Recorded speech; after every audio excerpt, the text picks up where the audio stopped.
Welcome to Nseroma's News Journal. Today is February 10th, and at the start of the news, I want to first say happy birthday to my twin daughters. Okay, what's going on in the world today? Everything. First of all, the United Nations did a survey back in 2022, and they discovered that the reason why a lot of Mexicans were leaving Mexico was due to crime, violence, and extortion.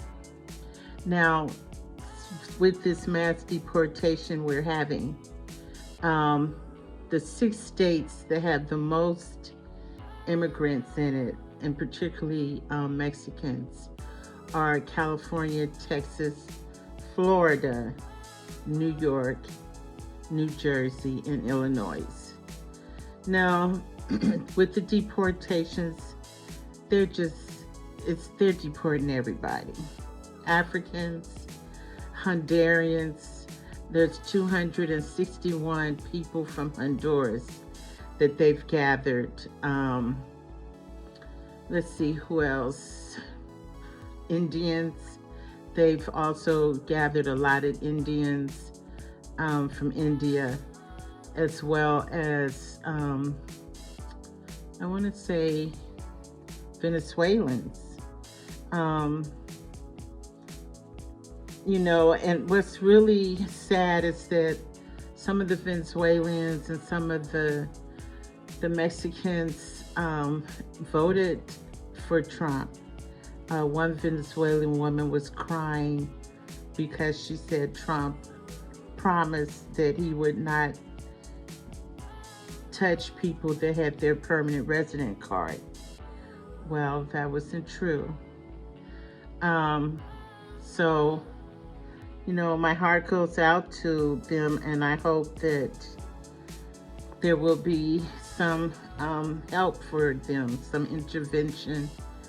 And that's, what I'm hoping for. What's really crazy is that they are holding a lot of the people at Guantanamo Bay. That's an offshore prison, and they're holding civilians there, and they're taking them there in military planes. Excuse me.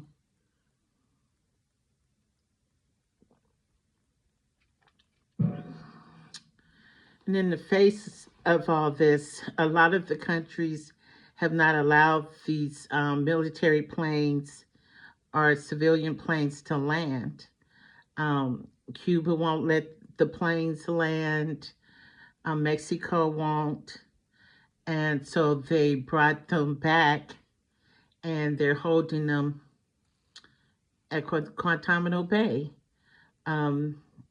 Chad Wolf, who is a Trump appointee with Homeland Security, has said that Guantanamo Bay is a holding center, and that they have beds there. And so they're going to be using these prisons as holding centers. It's just very inhumane. And there has, anyway, it's just horrible. What else is in the news? United States aid. United States aid. They did a order to end that.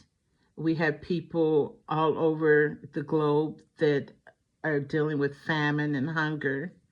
And this is also a security risk for this country, because now, people are going to move. People are hungry and starving. I think I did in my last news journal that there's war in the Sudan. And a lot of the people are fleeing to the South Sudan. Interesting.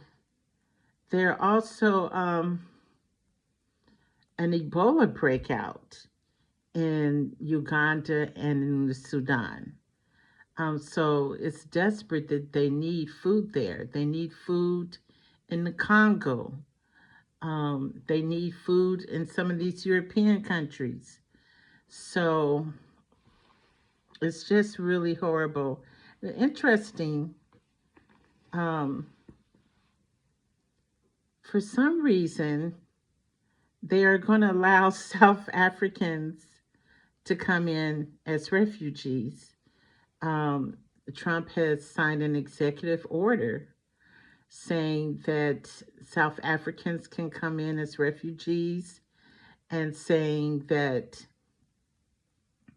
because of the land is not being distributed more, what the white South Africans have most of the land. Even after apartheid ended, they still have like 80% of the land.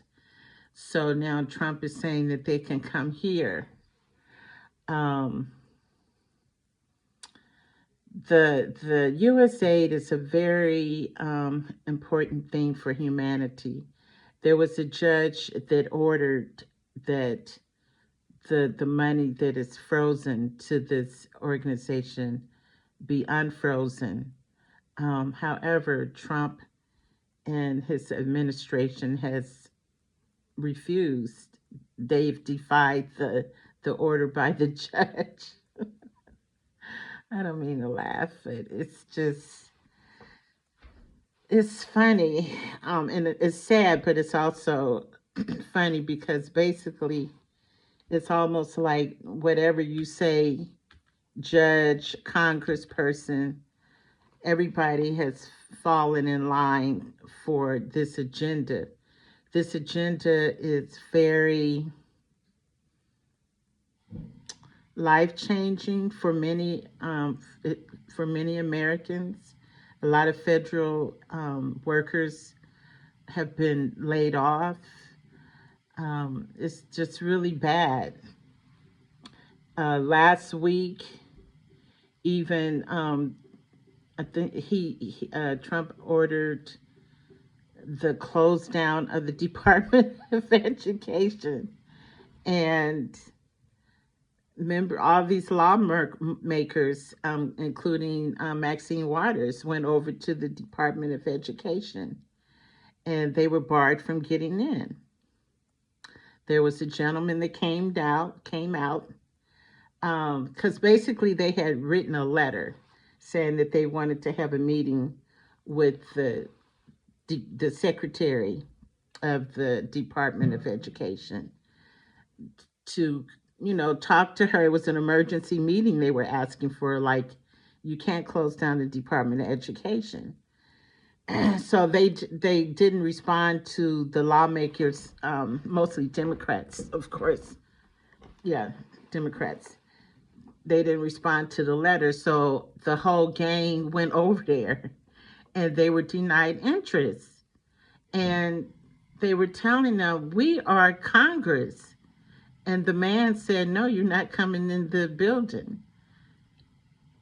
So what does that tell you? These are U.S. lawmakers, Congress people, senators, and they were not allowed in. So it was really something to watch. So what else is going on? Yeah, let me think. Oh, well, if you watch the Super Bowl, that was exciting. The most the most exciting part for me was, I mean, because the game itself, I didn't think it was that exciting, because Philadelphia just beat the Kansas so bad. It was just like they didn't get 20 points until the ending in the game. They went from 0 to 20 at the near the end. But the most exciting part was watching Kendrick Lamar perform. And it was just, it was like watching Jill Scott Heron in his poem, "The revolution won't be televised." But here this young man is saying the revolution is televised. Um, this is the right time, but you got the wrong guy. And it was just so, it was just so good to hear him speak truth to power. It kind of gave me that Tupac Shakur kind of energy, like he was really speaking truth. And I felt it was really cute. I liked that Samuel Jackson was there, like he was the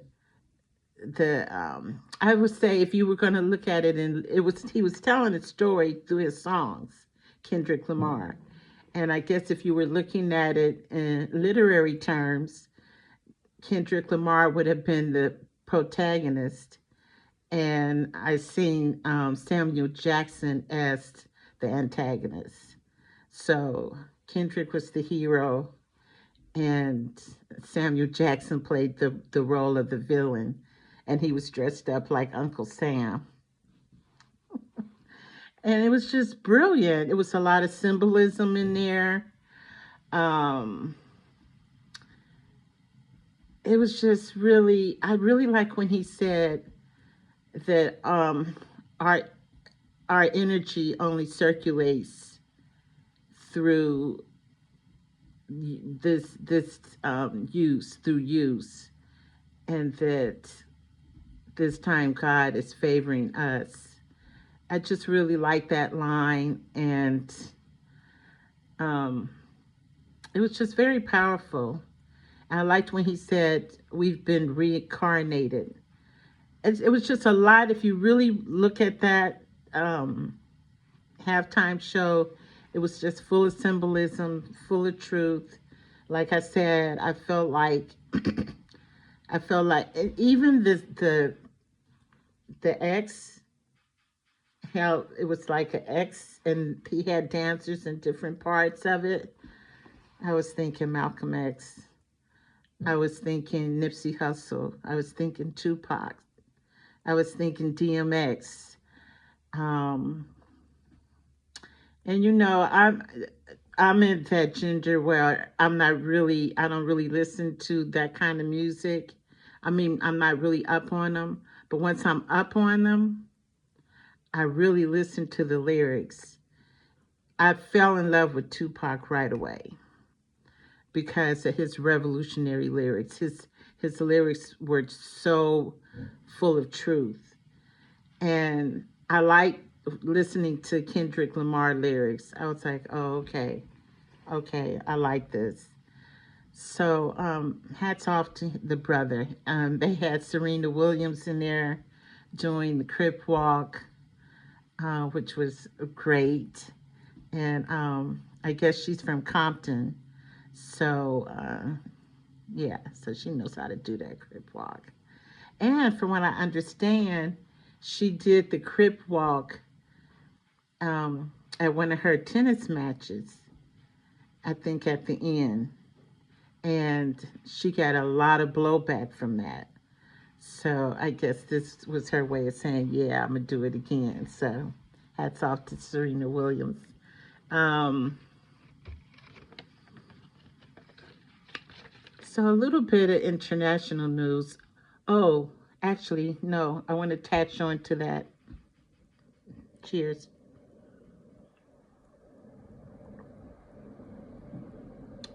They're not talking about it much in the news, but there was a lot going on in Cincinnati, Ohio. And that's my hometown. So I was born and raised in Cincinnati and a few other states. But Cincinnati is a no joke city. Um, so I guess what happened was, and they're not covering it on the news. They're not covering it like they should. So I guess there was some white men um, that rented a U-Haul, and drove into a black community in Cincinnati called Lincoln Heights. They got out of the U-Haul dressed up in Nazi, they had swastikas and they had black and red on with skeleton faces, and they had AK-47s. AK-47, that's a military rifle. And they start walking around in the community strapped like that. So from what I understand, there was a black woman in her yard with her AK-47, and word got around and people seen them parading in this black community. So then the brothers came out and they confronted them. They walked up to them and the police were there restraining the brothers. The brothers I didn't see, from what I've seen, the footage I've seen, most of the footage was on Facebook from what I understand. And I think one news outlet. But the police was restraining the brothers and not doing anything to the people that came to instigate and walk through the neighborhood showing and bearing arms. So when they tried to blockade the brothers pushed through and said, "Oh no, this is our neighborhood." And so then they're calling them Nazis, but they came dressed, geared up, gunned up. They ran and jumped into the U-Haul. So these are dangerous times right now. I'm sorry, but when you come into a place of power and you see that negative things are happening as a result, I mean, in your mind you think they're positive, but if it creates violence, it's not positive. And it's not love, and you're creating, as you're creating fitna, or you're creating trouble. You're trying to, and some of these Christians, some of these really extreme Christians, I think they want to. I read an article about their beliefs, and they kind of want Armageddon to happen. They think that the different countries should fight and all this in their head. But so I'm just thinking, with all these, the end of reproduction rights, the end of trying to take away federal jobs, trying to take away the right to a good education. I mean, what's next? I don't want you people to think that if they're taking away all these human rights, that other things can't be taken, and that they're taking away freedoms. And so, just read the writing on the wall. And, stay prayed up and, organize to stop injustice, because that's nothing but devilment. God don't have nothing to do with that. That's man's doing. So,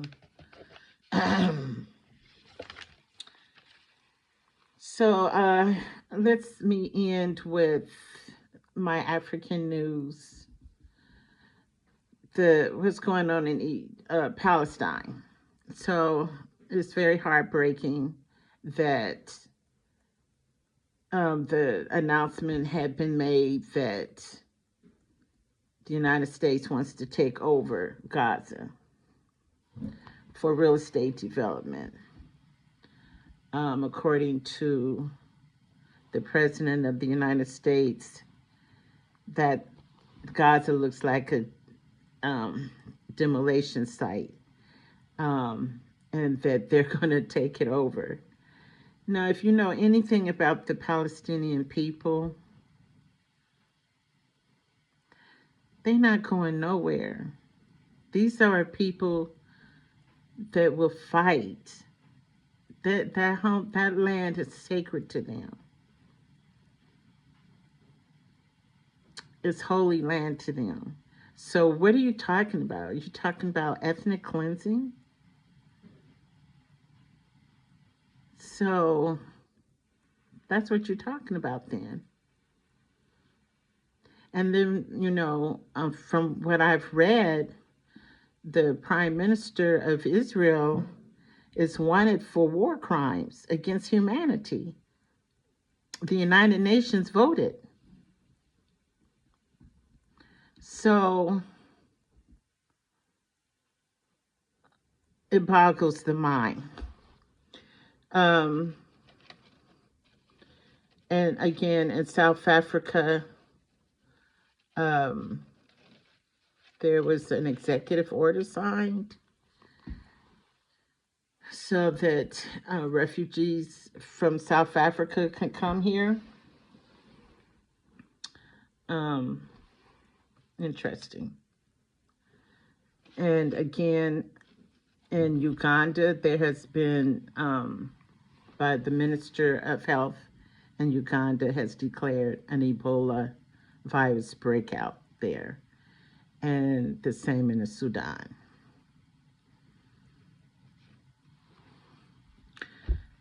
I remember back in the day, like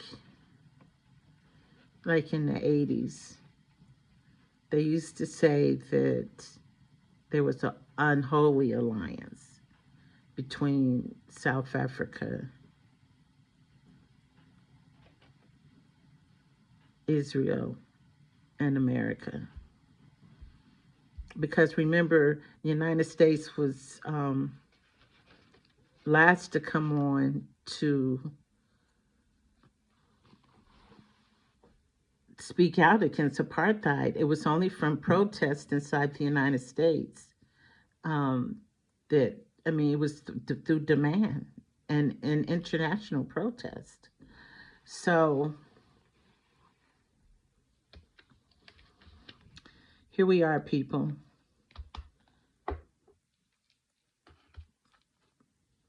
Um, we owe it to the people who came before us. I mean, there's one or two things you can say. Look, I'm tired. I mean, I think at one point, Harry Belafonte said that Martin Luther King told him that he's afraid that he has brought his people into a house that is burning down. What did he mean by that? He meant that through all that struggle to end segregation, to get equality and justice, and on all levels, education, monetary, so people could have righteous pay, so they can have a decent living. With all that, and preaching love and God, even in the face of some of these people that claim to be loving God. Um, and he was faced with so much evil, as well as the people who supported him.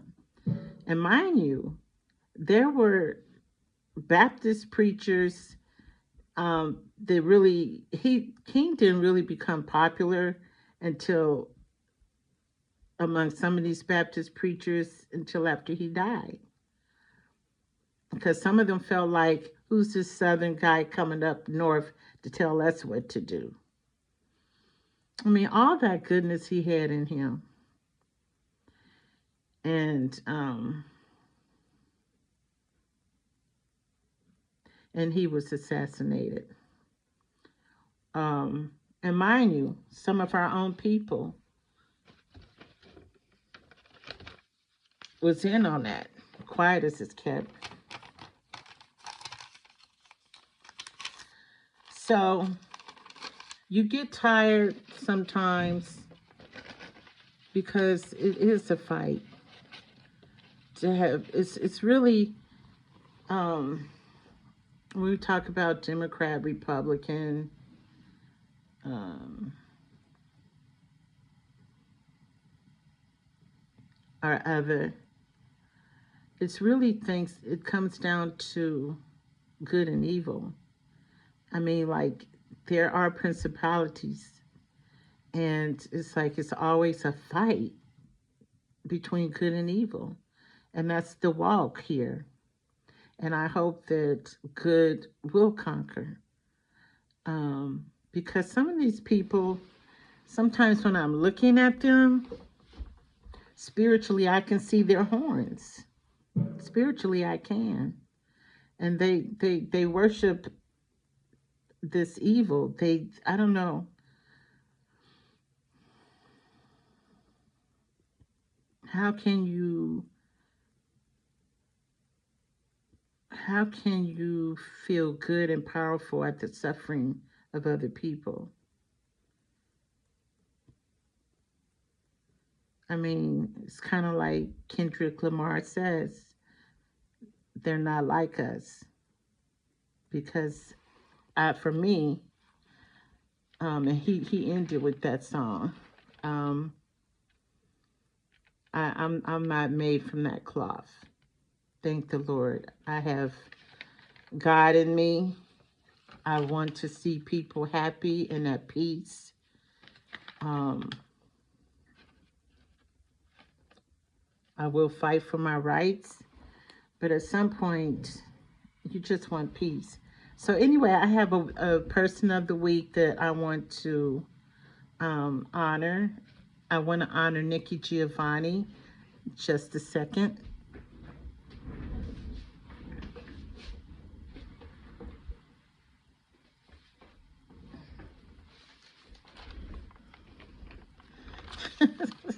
Thank you. So, Nikki Giovanni. She was a famous poet, for those who don't know. She was born June 7th. And I didn't realize she was out of Knoxville, Tennessee, because I got relatives down there. Anyway, she passed away December 9th of last year, 2024. For those of you who didn't know that we lost our dear Nikki Giovanni. She was 81 years old. She's a poet, an activist, a professor, a writer, and she was on the front line. I remember when she came out against apartheid. Okay, and yeah, she was just a beautiful person, and she was educated, award winning. She won the NAACP Image Award. She won the American Book Award. She won Outstanding Literary Work of Poetry Award and Outstanding Literary Award for Fiction. Her poetry was born out of the climate of civil rights, the civil rights era, the Black Art movement, and her poetry dealt with Black pride, love, companionship, and other social issues. I actually had the pleasure of meeting Miss Giovanni at an event called An Evening with Nikki Giovanni. It was in Minneapolis, Minnesota. And it's certain people you can talk to, and they treat you and talk to you like you're just a old friend, like they've known you. And she was like that. There are a few other people I've met like that. Dr. Joy DeGruy was one, and another sister. Her name escapes me now, but I bought her book. Um, but just she was genuinely loving and welcoming. So if you ever get a chance, you definitely want to read her poem called Eagle Tripping. Um, but she also wrote a poem called The Drum. So in honor of dear Nikki, I want to read it. It's just 5 lines. The drum.